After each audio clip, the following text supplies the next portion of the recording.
ایک نوجوان اپنی زندگی کے معاملات سے بہت پریشان تھا۔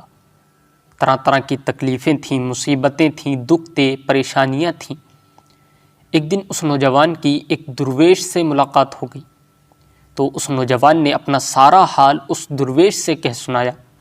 اس نوجوان نے کہا کہ بہت مصیبتیں ہیں، تکلیفیں ہیں، پریشانیاں ہیں، مجھے ایسا لگتا ہے کہ شاید میری موت ہی مجھے ان غموں سے نجات دلا سکتی ہے۔ جب درویش نے اتنا سنا تو اس نوجوان سے کہا کہ جاؤ اور مٹھی بھر نمک لاؤ اور ایک گلاس پانی لاؤ۔ وہ نوجوان سوچنے لگا کہ میری بات کا تعلق نمک اور پانی سے تو نہیں ہے، یہ نمک اور پانی کیوں منگا رہے ہیں؟ لیکن نوجوان نے کچھ نہیں کہا۔ وہ اٹھا اور مٹھی بھر نمک لایا اور ایک گلاس پانی لایا۔ درویش نے اس نوجوان سے کہا کہ مٹھی بھر نمک اس ایک گلاس پانی میں ڈال دو۔ چنانچہ اس نوجوان نے وہ مٹھی بھر نمک اس ایک گلاس پانی میں ڈال دیا۔ اب درویش نے اس نوجوان سے کہا کہ اس پانی کو پی لو۔ اس نوجوان نے پانی کو پی لیا۔ درویش نے اس نوجوان سے پوچھا کہ اس پانی کا ذائقہ کیسا محسوس کر رہے ہو؟ نوجوان نے کہا کہ اس کا ذائقہ تو بہت خراب ہے، بہت کھارا ہے۔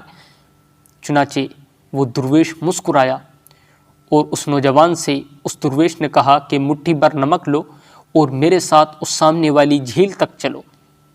چنانچہ وہ درویش اور نوجوان دونوں اس سامنے والی جھیل کے کنارے پہنچے اور درویش نے نوجوان سے کہا کہ مٹھی بھر نمک اب اس جھیل میں ڈالو اور اس کا پانی پیو۔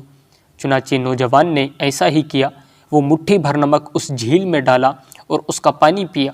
اس کے بعد اس درویش نے اس نوجوان سے پوچھا کہ اس کا ذائقہ کیسا محسوس کر رہے ہو؟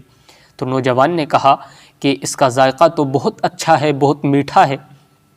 تو درویش نے اس نوجوان کو اپنے ساتھ نیچے بٹھایا اور اس کا ہاتھ تھامتے ہوئے بولا کہ ہماری پریشانیاں، ہمارے دکھ، ہماری تکلیفیں بھی بالکل اس نمک کی طرح ہیں۔ جب آپ نے ایک گلاس پانی میں ایک مٹھی نمک ڈالا تو وہ گلاس کے پانی کا ذائقہ خراب ہو گیا، اور جب آپ نے وہی ایک مٹھی بھر نمک اس جھیل کے پانی میں ڈالا تو اس کے ذائقے میں کوئی فرق نہیں پڑا، کوئی اثر نہیں پڑا۔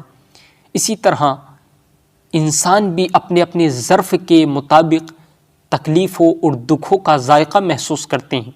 جب آپ پر مصیبتیں آئیں، تکلیفیں آئیں، دکھ آئیں، پریشانیاں آئیں، غم آئیں تو پھر اپنے آپ کو بڑا کر لو، اپنے ظرف کو بڑا کر لو۔ مصیبتیں آئیں تو گلاس مت بنے رہو بلکہ اپنے آپ کو جھیل بنا لو، اور اللہ تعالیٰ کسی پر بھی اس کی ہمت سے زیادہ اس پر مصیبتیں نہیں ڈالتا۔ اس لیے ہمیں یقین کرنا چاہیے، اللہ پر بھروسہ کرنا چاہیے اور مصیبتوں اور دکھوں میں صبر کرنا چاہیے، اور ہمیں یہ یقین کرنا چاہیے کہ کتنی بھی بڑی مصیبت آئے، کتنا بھی بڑا دکھ آئے، کتنا بھی بڑا غم آئے، لیکن ہماری برداشت سے باہر نہیں ہو سکتا۔ اس لیے مصیبتوں اور غموں میں ہمیں صبر کرنا چاہیے اور اللہ پر بھروسہ کرنا چاہیے، اور یہ مصیبتیں اور تکلیفیں جو آتی ہیں یہ ہمیں سنوارنے کے لیے آتی ہیں۔ اس لیے ہم ان مصیبتوں اور تکلیفوں سے سبق حاصل کریں اور اپنے آپ کو مضبوط کرنے کی کوشش کریں۔